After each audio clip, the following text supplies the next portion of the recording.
Antes até de cumprimentar a mesa, queria cumprimentar o mestre Tapuã. Muito obrigado, mestre, uma honra estar aqui. Eu até levantou, olha que humildade que o mestre tem. Olha, tá vendo? Mestre, olha que barato, né?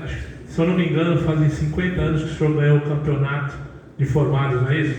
1970. Acho que é por aí, né, mestre? Então, assim... Não, porque o senhor é uma referência maior para nós. Né? E a gente conhece o mestre em 96 em Santos, quando ele esteve lá com o mestre Eduardo, que hoje está na França. E é uma alegria. Estou realmente, se ele está nervoso, imagina eu, sou mais novinho ainda. Queria cumprimentar nosso querido mestre Máximo por toda a luta, a garra que ele tem para poder desenvolver um evento tão grandioso. O senhor já é uma celebridade lá em São Paulo e Santos, onde a gente falou muito bem desse prêmio, assim como meu conterrâneo, mestre César, também faz um trabalho maravilhoso. Queria cumprimentar a mestre Pop, já conhecia de longa data de ver o trabalho maravilhoso, conheci agora a Lu, emocionou todos nós. Meu irmão Dunga, lá do Sul, muito prazer em estar com você. E fazer um agradecimento especial para o Tchê, para o Jean e para a Brisa, que está ali, que a gente foi colegas de Congresso Brasileiro de Capoeira e Educação. Foram momentos ímpares que vocês contribuíram muito com a minha formação. Muito bem, mas não poderia deixar de cumprimentar meu irmão alagoano, o Leto, que foi meu padrinho, né, aqui me indicou, e junto com os outros irmãos que estão ali, onde eu tive a felicidade de beber a água do Quilombo em 2009, que foi fantástico naqueles momentos. E até para a minha família, que eu tive a oportunidade de levar. Para quem não sabe, a minha segunda filha, a Manuela, ela tinha 1 ano de idade, 11 meses, 10 meses, isso. E uma hora ele se empolgou com a palestra do mestre Cláudio dos Palmares, que é fantástico, e esqueceu da Manuela encostada no tronco da gameleira. Ela não andava ainda. Daqui a pouco a bichinha começa a andar, acho que ela pegou a energia, né? Aí eu falei, caramba, mestre Cláudio, aqui é o axé primário, acho que o axé começou daqui. Então eu tenho muito carinho por eles e queria pedir licença, não consigo falar sentado, mas eu preciso da expressão, preciso do sinestésico. Capoeira é meio assim, né, sinestésico. Então vou pedir licença, vou ficar aqui, gente. Bom, rapidamente, só para me apresentar, da minha linhagem, eu sou da linhagem do Mestre Sombra, né? Todo mundo conhece, não é o Mestre Sombra do Mato Grosso que está aí, mas o Mestre Sombra de Santos, São Paulo, que veio de Santa Rosa de Lima, de Sergipe, buscava algo melhor em São Paulo, e ele formou o primeiro mestre dele, que era o mestre Fábio Parada, mestre Parada. E quando eu conheci a capoeira, na verdade, eu não era capoeirista, né, assim, de apreciar. Eu era jogador de futebol, né? Em Santos a gente tem essa tradição e essa obrigação de gostar do Santos Futebol Clube, por causa do Rei Pelé, e na sequência Robinho, Neymar, né? E aí, por livre e espontânea pressão do meu pai, vamos para a escolinha de futebol. E foi dando certo. Eu fui contratado por uma empresa que era Perdigão, eu jogava bem até, só que eu sofri uma lesão. E quando eu sofri a lesão, foi engraçado, porque eu tinha bolsa de estudo na escola. A escola pagava para aqueles que iam jogar pela escola também. E é engraçado, né? Eu não sabia que aquilo ia me fazer tão bem uma lesão. Uma lesão pode fazer bem. Porque a partir do momento que eu tive a lesão, eu também sofri um pouco da parte psicológica. O atleta, quando sai, quando eu fui voltar, não consegui mais render. E eu perdi a bolsa de estudo porque eu fiquei de recuperação de 80 décimos em Química, primeiro ano de ensino médio. Quem bate não se lembra, quem apanha não esquece. A professora Elisaura, inesquecível para mim. Tem uma música de Elisaura, né? Quando a gente canta. Então quem bate não se lembra, quem apanha não esquece. Eu falei, caramba, e agora? E aí eu vi uma apresentação do Fábio Parada que me encantou. Ele foi junto com o Mestre Sombra, mas era ele que falava. Ele levava a Senzala de Santos, né? E eu falei, caramba, quando eu crescer, eu quero ser igual esse cara, né? Porque o cara chutava bem pra caramba. Ele tinha vindo do Karatê, 7º Dan, e abandonou o Karatê para ficar na capoeira. Ele treinava, o cara era fantástico e ele falava bem. Era diferente chegar numa roda, bom dia, tocar e ninguém entendia nada, o público, eu queria chamar para academia. Falei, nossa. E aí fui buscar Na verdade, comecei a treinar com o Fabião, que era um discípulo dele, e aí o Fabião acabou parando. Aí quando cheguei na Movimentos, que era no bairro Nobre de Santos, ele já me conhecia e falei, mestre, não tenho condição, quer que eu limpe o chão da academia, quer que eu varra, deixa eu treinar. Pelo amor de Deus, aí me deu nunca esqueço, um uniforme de frio e um de calor, um regata e outro maior. Eu falei, caramba. E aí eu vivia capoeira manhã, tarde e noite. Na escola, quando podia faltar, faltava, mas aquilo me consumiu de uma maneira que eu vi que eu tinha muitos benefícios. E até melhorou a minha performance depois do futebol. O mestre Jean fala com muita propriedade: desenvolvimento de velocidade de reação, tomada de decisão, flexibilidade. Quem é mais flexível tem menos lesão.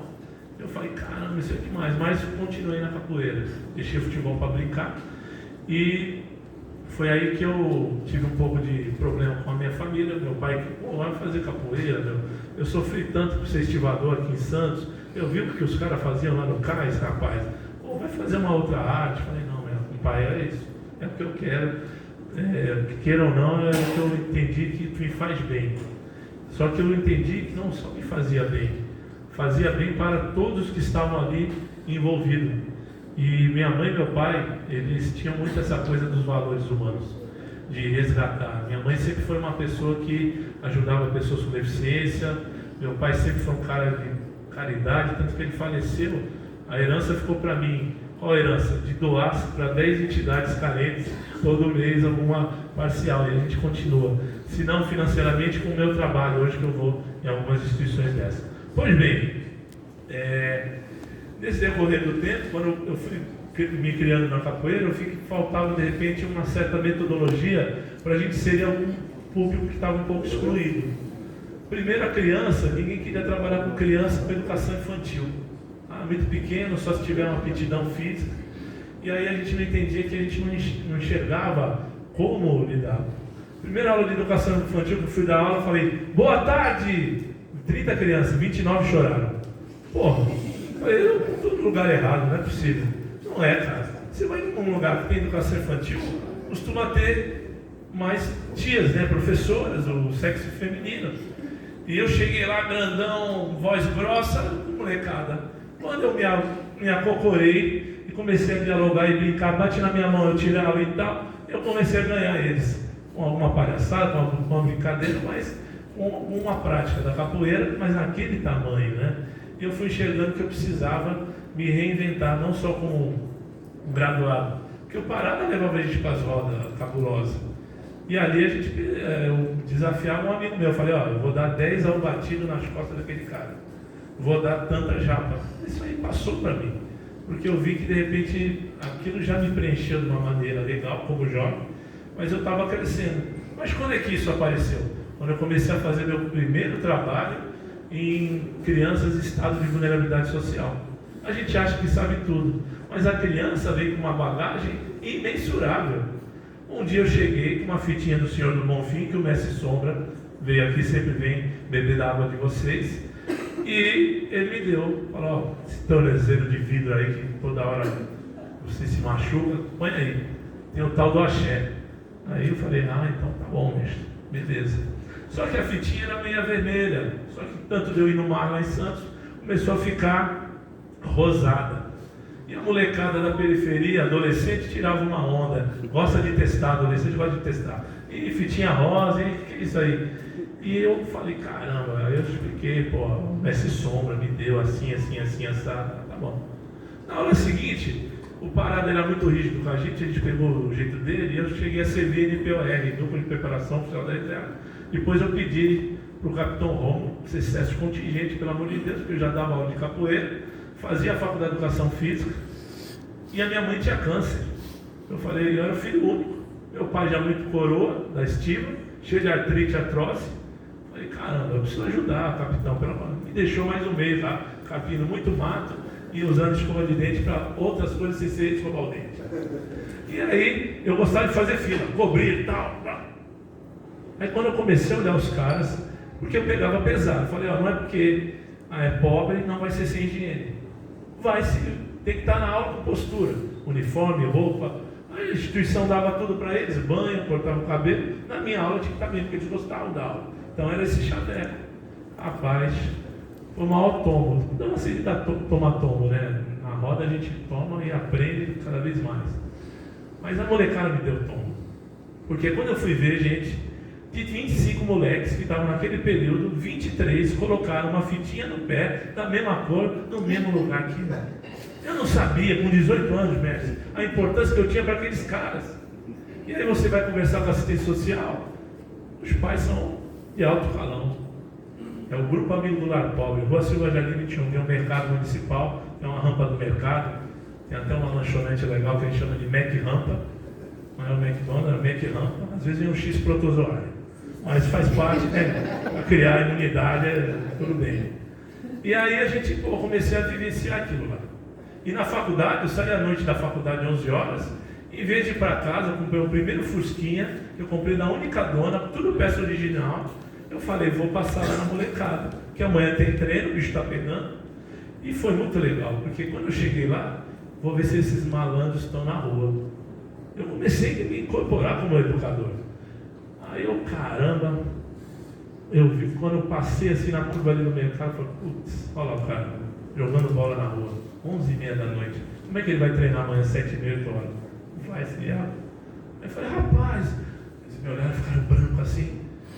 Tá fazendo aqui? Pô, amanhã eu vou pegar pesado. Eu, aquela coisa, né, de ser professor. Aí toma ali outro tombo. O moleque chegou assim para mim, 10 anos. Mestre, professor, né? Professor, olha, eu não posso ir para casa. Se eu for para casa, eu vou atrapalhar a conta do meu pai. Ele está dividindo os papelotes.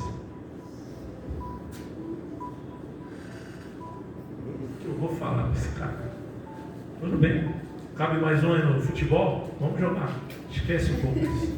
É o que eu tinha para fazer. E outro dia a mesma coisa.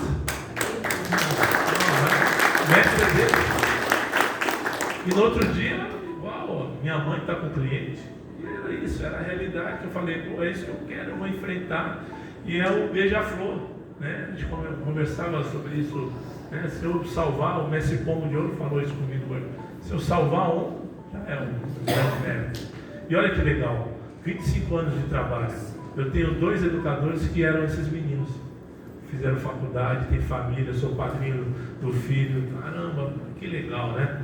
Então isso tudo me fez refletir, me autoavaliar como educador da capoeira. Porque o pessoal muitas vezes entende uma graduação e acha que o que ele fizer está feito, ele é um mestre, ponto final. E às vezes não é bem assim, né? Olha o legado que eles deixaram, olha que tudo que a gente tem que defender, esse Paulão lá em Brasília, esse Itapuã, todos vocês. Olha a minha responsabilidade como representante cultural, educativo e de saúde. Então, muitas vezes nessa época, eu era muito mais forte, sabe? Ali era muita velocidade que a gente tinha, era muito bom, atleta de Santos e tal. Não, vou tomar cervejinha, não vou tomar na esquina, vou tomar mais escondido, porque esse moleque vai me ver, vai achar que é normal, ou se eu fizer alguma loucura, eu precisava me prevenir. Foi a minha escolha, se eu estava certo ou não cabe o julgamento, cada um tem o seu. Mas serviu pelo menos esses 2 meninos, e outros que não ficaram na capoeira, mas hoje é empresário, é lojista e tudo mais. E aí eu falei, preciso me educar. E aí eu fui beber da água, como o mestre Pop colocou com propriedade e todos os outros. Mas eu fui vendo que a cultura africana era muito, muito ampla e era muito mal difundida. Um dia eu conheci Harvard Gardner, né, na literatura, quem não sabe, é um cara que criou as inteligências múltiplas psicomotoras, em inglês, neurologista, o cara era muito fera. Aí veio um psicomotricista debater. Não, porque o Harvard Gardner, ninguém faz o que ele faz, nenhuma modalidade, nenhuma atividade. Eu falo, opa, vem pro pé do berimbau, vamos jogar. Mas como assim? Não, a capoeira desenvolve todas as inteligências múltiplas do indivíduo. Ele me prova. Então vamos lá. Primeira inteligência, corporal sinestésica. Caramba, pelo amor de Deus, velocidade, força, resistência, flexibilidade, é isso. Então ele já ficou quieto. Mas só tem essa. Não. Inteligência espacial. Não é inteligência espacial do cara da NASA, não, tá, gente? É noção de espaço e tempo. Olha como a gente tem isso. Precisa do contato, né, mestre? Para o pé, já mostrou que ganhou. Olha a nossa inteligência espacial aí. Inteligência intrapessoal. Ele dividiu o Gardner, a inteligência emocional, e botou intra e inter. Intrapessoal de dentro. Pô, eu no meio da roda, eu sou centro das atenções. Me dá vergonha, me dá medo. Eu estou preparando essa criança para fazer um seminário na escola. Porque ele vai ter que falar na frente de todo mundo. Como ele joga, como ele tem que entoar um berimbau. Inteligência interpessoal. Ah, essa não tem? Lógico que tem. Porque é a inteligência da coletividade, da cooperação. Eu não jogo capoeira contra o meu oponente, eu jogo com. Depende do jogo bom dele para ter um jogo bom meu. Ele tem que meter bronca mesmo em mim, soltar a perna para poder ter inteligência de devolver e esquivar o diálogo corporal que está. Então eu tenho muito esse desenvolvimento, eu dependo. A palma da mão de todo mundo, o toque do berimbau, a bateria completa, essa energia, isso é cooperativo. Ah, mas é só essa, não é possível. Não, vamos continuar, você me chamou, vamos embora. Inteligência musical, pelo amor de Deus, é a única arte marcial que tem, e é ela que rege. Olha todas as músicas que eu tenho que cantar, que tenho que saber. Quando chega alguém, quando vai embora, o jogo está rápido, o jogo está lento, eu estou dando avisos aqui, improvisados. A capoeira é o maior remédio para o Alzheimer, cara. Olha a expectativa de vida subindo da terceira idade. E quanto mais música esse idoso souber, melhor para ele, menos demência. Em Santos ele está com um projeto muito forte na terceira idade. E eles estão curtindo. Mas eu não vou mandar ele fazer uma negativa de solo. Eu vou adaptar. Ele sendo feliz, está tudo bem. Ele não precisa pegar cordão. Ele não precisa. Sério? Diminuiu assim dessa maneira? Ai, mestre, eu jogar para 25. Então vou cortar, desculpa. Então vamos lá. Então a gente começou a debater e eu fui falando das inteligências que o cara foi comprando. E a gente colocou